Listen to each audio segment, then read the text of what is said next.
नमस्कार दोस्तों, स्वागत है आपका हमारे YouTube चैनल जीके ट्रैकर पे। देखिए फ्रेंड्स, आज की क्लास में हम बात करेंगे जो हमारी एक सीरीज है टॉप जीके एमसीक्यू सीरीज। और इस सीरीज की आज हम 185वीं क्लास यहां पर कवर करेंगे और जीके के प्रीवियस ईयर के 20 और क्वेश्चन को यहां पर देखेंगे। अगर आपने इस सीरीज की पिछली क्लासेस को नहीं देखा है तो आप उन सभी क्लासेस को प्लेलिस्ट में जाके देख सकते हैं और इस सीरीज की जो 5 हमारी मास्टर वीडियोस बनी हैं उनको भी आप प्लेलिस्ट से देख सकते हैं।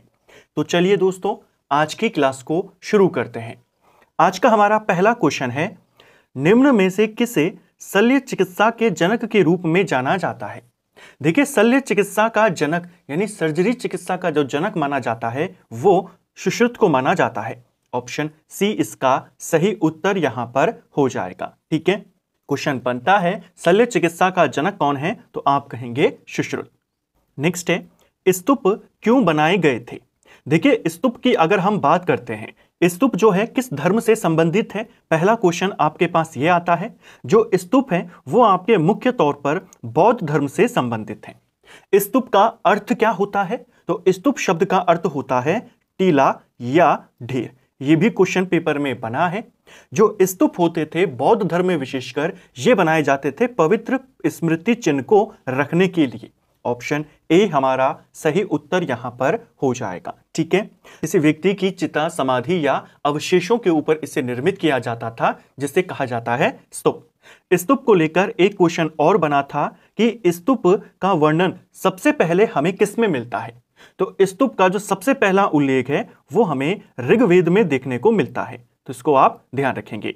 नेक्स्ट है, राष्ट्रकूट का शाही प्रतीक क्या था। राष्ट्रकूट वंश के बारे में हमने कई बार बात करी है। इस वंश का जो संस्थापक था उसका नाम था दंती दुर्ग। आपके पास सवाल यह है कि इस वंश का शाही प्रतीक क्या था। यह भी प्रीवियस ईयर का क्वेश्चन है। इस वंश का संस्थापक दंती दुर्ग था। इस वंश की जो राजधानी थी वो मान्या खेत में स्थित थी और इसका जो शाही प्रतीक था वो गोल्डन ईगल था। ऑप्शन डी इसका सही उत्तर यहां पर होगा। ठीक है, राष्ट्रकूट वंशों को लेकर के 2-3 सवाल और आपके पास पेपर में बने हैं। इनकी भाषा क्या थी, तो राष्ट्रकूट शासकों की जो भाषा थी वो कन्नड़ थी। एक प्रसिद्ध मंदिर है एलोरा में, कैलाश मंदिर। तो एलोरा के कैलाश मंदिर का निर्माण किसने करवाया है, वो कृष्ण प्रथम ने करवाया है, जो एक राष्ट्रकूट राजा था। ठीक है, एक और इंपॉर्टेंट बात आपसे इस वंश को लेकर पूछी जाती है। आप जानते हैं पूर्व काल में कन्नौज पर अधिकार को लेकर के त्रिपक्षीय संघर्ष हुआ था। इस त्रिपक्षीय संघर्ष में एक तरफ प्रतिहार राजवंश था, दूसरी तरफ पाल राजवंश था और तीसरी तरफ था राष्ट्रकूट वंश। तो आपके पास सवाल आता है, पहला राष्ट्रकूट शासक कौन था जिसने त्रिपक्षीय संघर्ष के दौरान कन्नौज पर अधिकार कर लिया था। तो कन्नौज को जीतने वाला राजा जो था वो ध्रुव था। यह भी एक राष्ट्रकूट शासक था जिसने प्रतिहारों और पालों दोनों को यहां पर हराया था। ठीक है, इसके अलावा इस वंश का एक काफी फेमस राजा है जिसका नाम है अमोघवर्ष। इसका नाम कई बार परीक्षाओं में पूछा गया है। अमोघवर्ष ने एक उपाधि धारण करी थी, किस नाम से, वीर नारायण। तो सवाल आता है किस राष्ट्रकूट राजा ने वीर नारायण की उपाधि धारण करी थी, वो अमोघवर्ष था। यह भी राष्ट्रकूट वंश का शासक था। अमोघवर्ष की एक फेमस रचना है जिसका नाम है कविराज मार्ग। तो कविराज मार्ग रचना किसकी है, अमोघवर्ष की, और किस भाषा में है, उसी भाषा में जो इनकी उस समय भाषा थी, कन्नड़। ठीक है, एक प्रश्न और, कौन सा राष्ट्रकूट शासक था जिसने तुंगभद्रा नदी में समाधि ली थी। तो तुंगभद्रा नदी में समाधि लेने वाला राजा भी कौन था, वो इसी वंश का अमोघवर्ष था। ये कुछ इंपॉर्टेंट क्वेश्चन जो हमने इस प्रश्न के साथ यहां पर देखा, जिससे आपके एक ही जगह पर कई सारे जो प्रश्न थे वो कवर हो सके। चलिए नेक्स्ट है, तंजावुर में बृहदेश्वर मंदिर किस वंश के वास्तुकारों की सबसे बड़ी उपलब्धि है। सिंपल सा क्वेश्चन ये है कि जो तंजावुर में बृहदेश्वर मंदिर है इसे किस वंश के शासकों के द्वारा बनाया गया था। तंजावुर का जो ये आपका बृहदेश्वर मंदिर है जिसे राजराजेश्वर मंदिर भी कहते हैं, इस मंदिर का निर्माण चोल राजाओं ने करवाया था, यानी चोल वंश के वास्तुकारों ने करवाया था। ऑप्शन सी सही उत्तर होगा। चोल राजाओं में भी किस चोल राजा ने इसका निर्माण करवाया था, तो उसका नाम है राजराज प्रथम। ठीक है, अब राजराज प्रथम ने करवाया। नाम है बृहदीश्वर मंदिर, भगवान शिव को समर्पित है और इस राजा के नाम पर इसे राजराजेश्वर मंदिर के नाम से भी जाना जाता है। ठीक है, जो राजराज प्रथम है इसको लेकर के 2-3 बातें पूछी जाती हैं। पहला, चोल शक्ति का पुनः जीर्णोद्धार किसके शासनकाल में हुआ, तब आप कहेंगे राजराज प्रथम। दूसरा क्वेश्चन बनता है कि पांड्या, चेर और सिंहल के त्रिसंगठन को हराने वाला चोल राजा कौन था, वो भी राजराज प्रथम था। तीसरा प्रश्न बनता है किस चोल राजा ने भूमि की पैमाइश करना और पैमाइश के आधार पर टैक्स निर्धारण करने वाला शुरू किया था। तो ये सारे कार्य भी किसने शुरू किए थे, भूमि की पैमाइश करवाना और पैमाइश के आधार पर टैक्स निर्धारण करना, वो भी इसी राजराज प्रथम ने किया था। ठीक है, दिल्ली सल्तनत का सबसे अधिक विस्तार किसके शासनकाल में हुआ था। तो दिल्ली सल्तनत के बारे में हमने कई बार डिटेल में बात करी है और इसके ऊपर हमारी डिटेल क्लासेस भी बनी हुई है। दिल्ली सल्तनत का जो सबसे ज्यादा विस्तार हमें देखने को मिलता है वो मोहम्मद बिन तुगलक के शासनकाल में मिलता है। ऑप्शन ए सही उत्तर होगा। बेसिक क्वेश्चन यह है कि किस राजा के पास दिल्ली सल्तनत में सबसे बड़ा साम्राज्य था, तो वो मोहम्मद बिन तुगलक का था। इसी के काल में सबसे ज्यादा विस्तार हुआ। एक और चीज ध्यान रखना, किसके काल में सबसे ज्यादा विद्रोह हुए, तो विद्रोह भी इसी के काल में हुए थे। दक्षिण भारत में बहमनी साम्राज्य, विजयनगर साम्राज्य दोनों इसी के शासन काल में स्थापित हुए थे। ठीक है, इसका जो साम्राज्य था मोहम्मद बिन तुगलक का कितने प्रांतों में बटा हुआ था, इसका पूरा साम्राज्य 23 प्रांतों में बटा हुआ था। ठीक है, दिल्ली के सुल्तानों में सबसे ज्यादा विद्वान शिक्षित सुल्तान भी इसी को माना जाता है। ठीक है, मोहम्मद बिन तुगलक को। हालांकि इसकी जो नीतियां रही वो सफल नहीं रही, जिस वजह से इसे रक्त पिपासु, पागल बादशाह, स्वप्नशील, इन सब नामों से भी जाना जाता है। बुद्धिमान मूर्ख शासक भी इसको कहते हैं। ठीक है, किस चार्टर अधिनियम ने भारत में ईस्ट इंडिया कंपनी के एकाधिकार कारोबार को खत्म कर दिया था। तो इनमें से कौन सा चार्टर अधिनियम है जिसने ईस्ट इंडिया कंपनी का कारोबार करने का जो एकाधिकार था उसको खत्म किया। देखिए, कारोबार के सारे अधिकारों को खत्म नहीं किया, केवल एकाधिकार को खत्म किया। आप जानते हैं हमारे पास 2 अधिनियम, एक 1813 का अधिनियम, एक 1833 का अधिनियम। 1813 के अधिनियम के तहत कंपनी का एकाधिकार खत्म कर दिया गया। अब जो दूसरे यूरोपियन यात्री थे उनको भी अनुमति थी डायरेक्ट भारत में आकर व्यापार करने का। तो सही आंसर इसका क्या होगा, ऑप्शन बी। इसके बाद आता है 1833 का अधिनियम। इस अधिनियम के माध्यम से कंपनी के जो व्यापारिक अधिकार थे, व्यापार करने के जो अधिकार थे, उनको पूरी तरीके से खत्म कर दिया गया। और अब कंपनी का एकमात्र काम क्या रह गया था, कंपनी का काम रह गया था भारत पर अब शासन करना। ठीक है, नेक्स्ट है हमारा, स्वतंत्रता प्राप्ति से पूर्व भारत का सर्वप्रथम जूट मिल कहां पर स्थापित किया गया था। देखिए, कुछ दिन पहले हमने भारत के उद्योगों के बारे में बात करी थी हमारी भूगोल की डिटेल सीरीज में। उसमें हमने देखा था कि ये जो जूट है इसे सोने का रेशा यानी गोल्डन फाइबर के नाम से जाना जाता है। आजादी से पहले भारत में जूट का जो पहला कारखाना खोला गया था उसे जॉर्ज ऑकलैंड ने 1855 में कलकत्ता के नजदीक रिश्रा में खोला था। जगह का नाम भी पूछा जाता है, केवल राज्य आपको याद नहीं करना है, पर्टिकुलर जगह का नाम याद करना है। तो कलकत्ता के रिश्रा में खोला गया था। कहां पड़ जाएगा ये, आपके बंगाल में पड़ जाएगा। तो ऑप्शन बी सही उत्तर यहां पर होगा। वर्तमान में देश में सबसे ज्यादा जूट कहां होता है, बंगाल में, और दुनिया में कहां होता है, तो बांग्लादेश में। ठीक है, नेक्स्ट है, मैगिनॉट रेखा किसके मध्य की सीमा रेखा है। तो मैग्नेट रेखा को लेकर के भी सवाल पेपर में बनते हैं। अलग अलग प्रकार की जो अंतरराष्ट्रीय सीमा रेखाएं हैं उनको लेकर सवाल बन जाता है। जो मैगिनॉट रेखा है ये आपके जर्मनी और फ्रांस के बीच में स्थित है। ऑप्शन सी इसका सही उत्तर यहां पर होगा। भारत और चीन के बीच में कौन सी रेखा है, भारत और चीन के बीच में मैकमोहन रेखा है। अमेरिका और कनाडा इन दोनों के बीच में कौन सी रेखा है, इन दोनों के बीच में 49वीं पैरेलल समांतर रेखा है। फ्रांस और जर्मनी के बीच में मैगिनॉट है, जर्मनी और पोलैंड के बीच में आपकी हिंडनबर्ग रेखा आती है। ये कुछ इंपॉर्टेंट रेखाएं, जैसे अमेरिका और कनाडा के बीच में 49वीं समांतर रेखा स्थित है, उसी प्रकार कुछ इंपॉर्टेंट समांतर रेखाएं हैं जो पूछ ली जाती हैं। जैसे आपकी आती है 20, इसके अलावा 22, आपकी 31 और 38। जो 20वीं समांतर रेखा है यह लीबिया और सूडान के बीच में है। जो 22वीं समांतर रेखा है यह मिस्र और सूडान के बीच में है। जो 31वीं समांतर रेखा है यह ईरान और इराक के बीच में है। और जो 38वीं समांतर रेखा है यह उत्तर कोरिया और दक्षिण कोरिया के बीच में स्थित है। ठीक है, नेक्स्ट है सेनकोट्टा दर्रा मदुरै को किससे जोड़ता है। भूगोल वाली सीरीज में हमने दर्रों को भी मैप के माध्यम से कवर किया था। दक्षिण भारत के हमने कुछ इंपॉर्टेंट दर्रों को देखा था। उसमें हमने देखा था जो आपका सेनकोट्टा दर्रा है यह तमिलनाडु को केरल से जोड़ने का काम करता है। यह आपके मदुरै को केरल के तिरुवनंतपुरम से जोड़ता है। ठीक है, तिरुवनंतपुरम यहां पर विकल्प में नहीं दिया है। यह क्वेश्चन आरपीएफ एसआई के एग्जाम में आपसे पूछा गया था और इसका उत्तर यहां पर कोट्टायम को माना गया था। तो आपने ध्यान रखना है सही उत्तर तिरुवनंतपुरम है, लेकिन अगर वो विकल्प में नहीं आता है तो आपने कोट्टायम को भी ध्यान रखना है। ठीक है, मदुरै को लेकर के 2-3 बातें आपसे पूछी जाती है। मदुरै आपका एक काफी फेमस जगह है।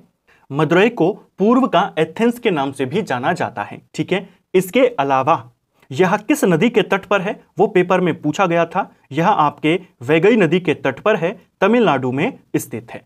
यह दर्रा तमिलनाडु और केरल को जोड़ता है। राज्य भी आपको पता होने चाहिए।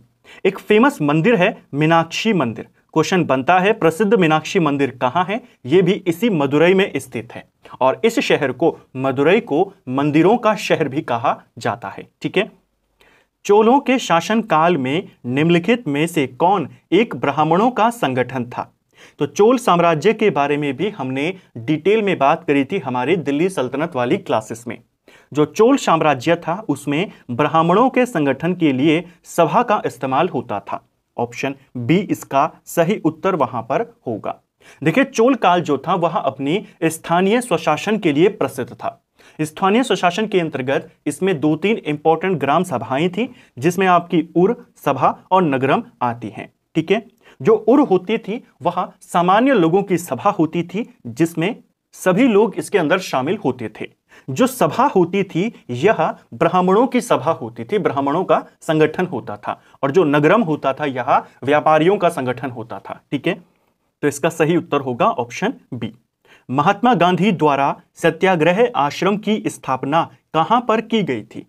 देखिए, महात्मा गांधी ने सत्याग्रह आश्रम स्थापित किया था भारत में सबसे पहले।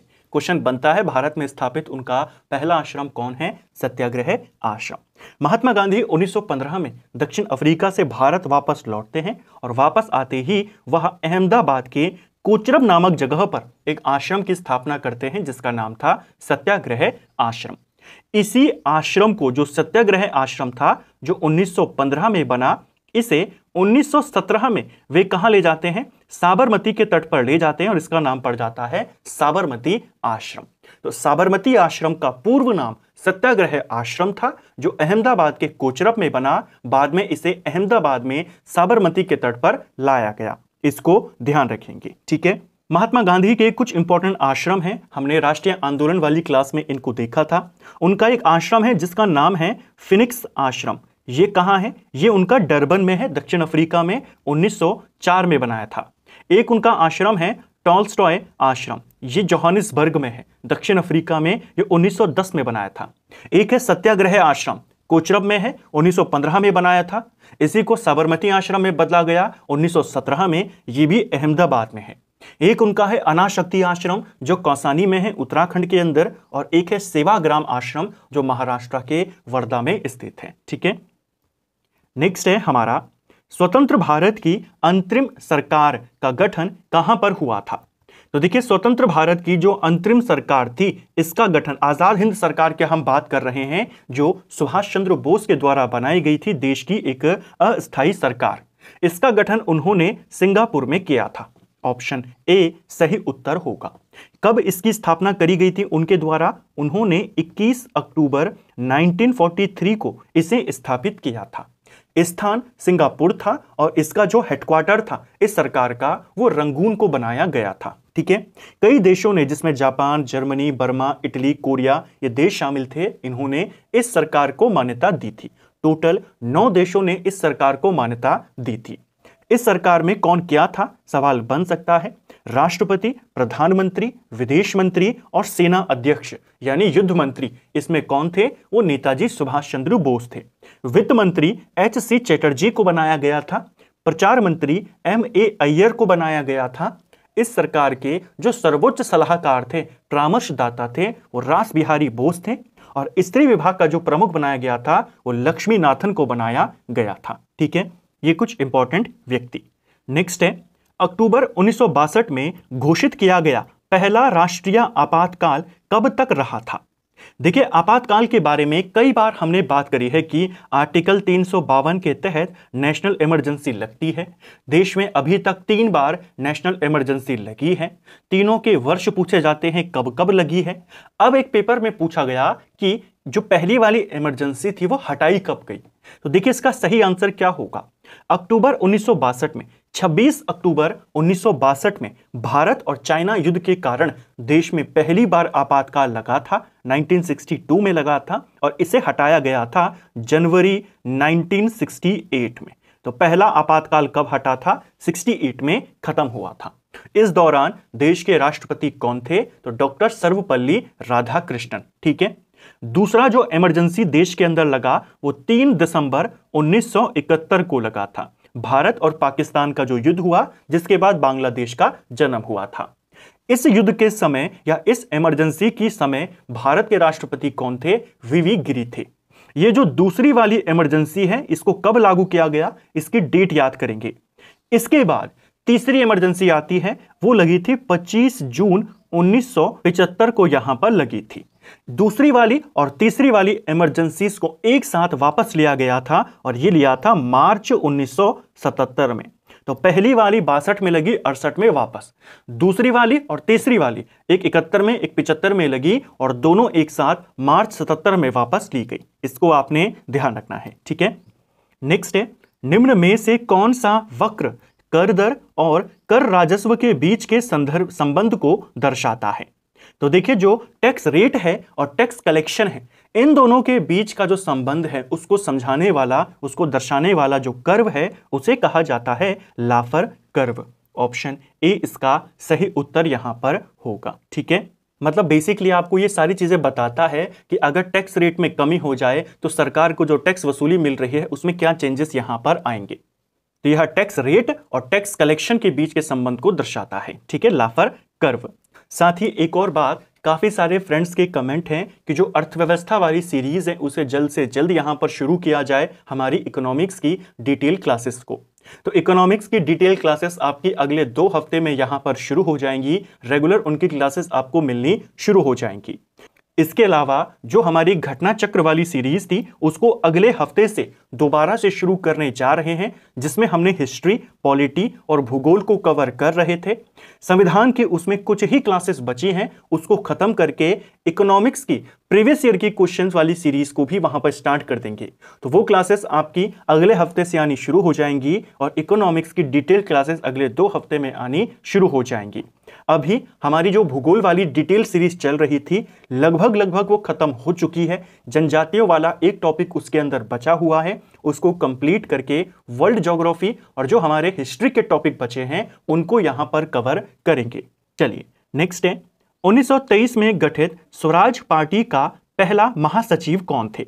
देखिए, स्वराज पार्टी की बात करते हैं। स्वराज पार्टी का गठन 1923 में हुआ था। सवाल बनता है कब हुआ, 1923 कहां पर हुआ, यह सवाल पूछा जाता है। इसका गठन आपका इलाहाबाद में हुआ था। ठीक है, इस पार्टी का जो पहला अध्यक्ष बनाया गया था वो CR दास को बनाया गया था। ये इस पार्टी के प्रेसिडेंट थे। इसका जो सेक्रेटरी बनाया गया, सचिव बनाया गया, वो मोतीलाल नेहरू को बनाया गया था। मुख्य तौर पर इन्हीं दोनों व्यक्तियों ने इस पार्टी की स्थापना करी थी। जो CR दास थे वो अध्यक्ष बने और मोतीलाल नेहरू इसके सचिव बने। ठीक है, इन दोनों को आप याद करेंगे। ठीक है, इस पार्टी का गठन क्यों किया गया था, क्या इसके पीछे के कारण थे, क्या इसके कार्य थे, कैसे ये समाप्त हुआ, उन सबको हमने राष्ट्रीय आंदोलन वाली क्लास में डिटेल में जाना था। मुगल काल में मदद ए माश का संबंध किससे था। ये क्वेश्चन उत्तराखंड में पूछा गया है। मुगल काल में मदद ए माश भूमि जो होती थी यहाँ विद्वानों को राजस्व मुक्त भूमि के रूप में दी जाती थी, यानी विद्वानों को जो राजस्व मुक्त भूमि दी जाती थी उसे मदद ए माश कहा जाता था। ठीक है, निम्न में से कौन सा संगठन दिल्ली में वॉइसरॉय हार्डिंग पर बम फेंकने के लिए उत्तरदायी था? देखिए, वॉइसरॉय हार्डिंग जब दिल्ली में एंटर करता है उसके ऊपर बम फेंका जाता है और यह बम किसके द्वारा फेंका गया था? रास बिहारी बोस के द्वारा फेंका गया था। ठीक है, इस घटना को दिल्ली षड्यंत्र या हार्डिंग बम कांड के रूप में भी जाना जाता है। इस घटना से जुड़े हुए जो लोग थे ये आपके युगांतर संघ यानी जो युगांतर पार्टी थी उससे जुड़े हुए थे। युगांतर पार्टी एक क्रांतिकारी संगठन था जिसकी शुरुआत बारेंद्र कुमार घोष ने 1906 में करी थी। ठीक है, इसी के सदस्यों ने यह बम फेंका था जिसमें प्रमुख थे रास बिहारी बोस। इनके साथी भी थे, इसमें इनके साथ सचिंद्र सन्याल का नाम आप याद करेंगे। निम्नलिखित विद्रोह तथा प्रभावित क्षेत्रों में इसका किसका मिलान सही नहीं है? तो एक तरफ विद्रोह दिए हैं, दूसरी तरफ स्थान दिए हैं। चलिए देखते हैं। फकीर विद्रोह क्या बंगाल में हुआ था? तो फकीर विद्रोह बंगाल में हुआ था। 1776-77 के दौरान यह विद्रोह हुआ था। अहोम विद्रोह असम में हुआ था, यह भी सही है। 1828 के करीब ये असम के अंदर हुआ था। चुवार विद्रोह की बात करते हैं। चुवार विद्रोह झारखंड में नहीं हुआ था, यह विद्रोह भी बंगाल में होता है, लगभग 1798 में हुआ था। तेभागा विद्रोह बंगाल में ही हुआ था 1946 के अंदर। तो आपको गलत वाला बताना था, चुवार विद्रोह यहां पर गलत दिया है। ठीक है, यह झारखंड में नहीं बंगाल में हुआ था। निम्न में से कौन सी महासागरीय धारा प्रशांत महासागर से संबंधित है? तो महासागरीय जलधारा इनमें से कौन सी है जो प्रशांत महासागर से संबंधित है? चलिए देखते हैं। देखिए, जो फ्लोरिडा जलधारा है यह आपके अटलांटिक महासागर की जलधारा है। ठीक है, जो कनारी जलधारा है यह आपके अटलांटिक महासागर की धारा है, यानी ये दोनों की दोनों किसकी हैं? अटलांटिक महासागर की। अगुलहास की बात करते हैं, ये आपके हिंद महासागर की जलधारा है। यहां पर प्रशांत महासागर की पूछी है, प्रशांत महासागर की है क्यूरोशिवा। ऑप्शन डी सही उत्तर यहां पर होगा। कुछ इंपॉर्टेंट जलधाराएं जो प्रशांत महासागर से संबंधित हैं उसमें एक आती है क्यूरोशिवा और इसी से मिलता जुलता नाम है आयुशिवा। ये दोनों किसकी हैं? प्रशांत महासागर की। बस फर्क इतना है, क्यूरोशिवा गर्म जलधारा है और आयुशिवा ठंडी जलधारा है। ठीक है, नेक्स्ट है, सनकादि संप्रदाय से संबंधित संत निम्न में से कौन से हैं? तो प्रमुख संप्रदायों से संबंधित संतों के नाम आपसे पूछे जाते हैं। ऐसा ही एक संप्रदाय है सनकादि संप्रदाय, और इससे जुड़े हुए जो संत हैं, इस संप्रदाय की शुरुआत करने वाले जो संत हैं वो निम्बकाचार्य हैं। ऑप्शन ए सही उत्तर यहां पर होगा। निम्बकाचार्य को लेकर के एक बात, इनका संप्रदाय तो आपने याद करना है, इसके अलावा इनको किसका अवतार माना जाता है वो क्वेश्चन भी बन सकता है। निम्बकाचार्य को सुदर्शन चक्र का अवतार माना जाता है। ठीक है, विष्णु स्वामी की बात करते हैं, ये रुद्र संप्रदाय से संबंधित हैं। माधवाचार्य की बात करें, ये ब्रह्म संप्रदाय से संबंधित हैं। और रामानुजाचार्य की बात करें तो ये आपके श्री संप्रदाय से संबंधित हैं। ठीक है, इनके संप्रदाय भी परीक्षाओं में पूछे जाते हैं। तो फ्रेंड्स, ये था हमारा आज का वीडियो जिसमें हमने जीके के 20 इंपॉर्टेंट प्रश्नों को यहाँ पर कवर किया, अतिरिक्त तथ्यों के साथ इन्हें कवर करने का प्रयास किया, जिससे आपके जो क्वेश्चन हैं उनकी प्रैक्टिस भी होती रहे और आपका रिवीजन भी साथ साथ होता रहे। उम्मीद करता हूं आपको आज का वीडियो पसंद आया होगा। अगर आपको ये वीडियो पसंद आई है तो वीडियो को लाइक करें, चैनल पर नए हैं तो सब्सक्राइब करें, दोस्तों के साथ शेयर करें और वीडियो आपको कैसा लगा कमेंट बॉक्स में हमें ज़रूर बताएं। Thank you friends.